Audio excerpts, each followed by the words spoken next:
Hi friends, আজি মই এটা নতুন টিপছ লৈ আহিছো।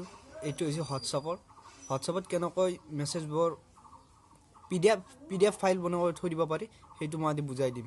তে আমি ভিডিঅ'টো আৰম্ভ কৰোঁ।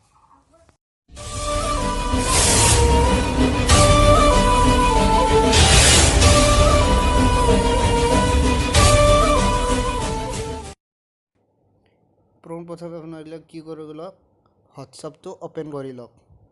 তাৰপিছত কি কৰক, আপুনি যাৰ হোৱাটছআপ ৰাখিব মেছেজবোৰ ৰাখিব তাত ক্লিক কৰি দিয়ক।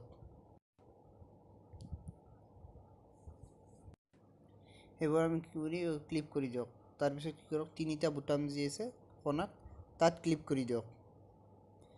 তাৰপিছত মৰত ক্লিক কৰি দিয়ক। তাৰপিছত 4 নম্বৰ যি আছে তাত ক্লিক কৰি দিয়ক। 4 নম্বৰ অপশ্যনটোত ক্লিক কৰি দিয়ক।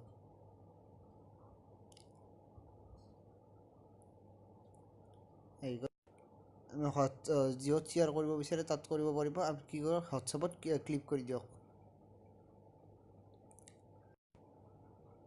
হোৱাটছআপত ক্লিক কৰি দিয়ক। তাৰপিছত যিকোনো এটা নম্বৰত সেন্ড কৰি দিয়ক। আপোনাৰ নিজৰ নম্বৰতে সেন্ড কৰি দিব পাৰিব। মই এটা দি দিছোঁ, সেন্ড কৰি দিয়ক। পিডিএফ ফাইল বনি গ'ল। চাওক তলত যি আছে এইটো পিডিএফ ফাইল বনি গ'ল। মই তাতে ক্লিক কৰি দিছোঁ।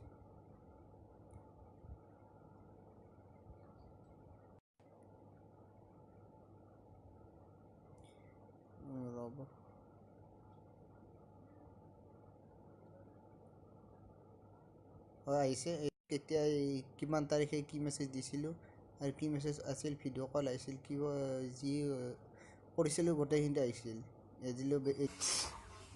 যদি ভিডিঅ'টো ভাল লাগিছে তেনেহ'লে এটা লাইক কৰি দিয়ক আৰু এটা কমেণ্ট কৰি দিয়ক আৰু ভিডিঅ'টো শ্বেয়াৰ কৰি দিয়ক আৰু চেনেলটো ছাবস্ক্ৰাইব কৰি দিয়ক আৰু বেল আইকনটো দবাই দিয়ক। ধন্যবাদ।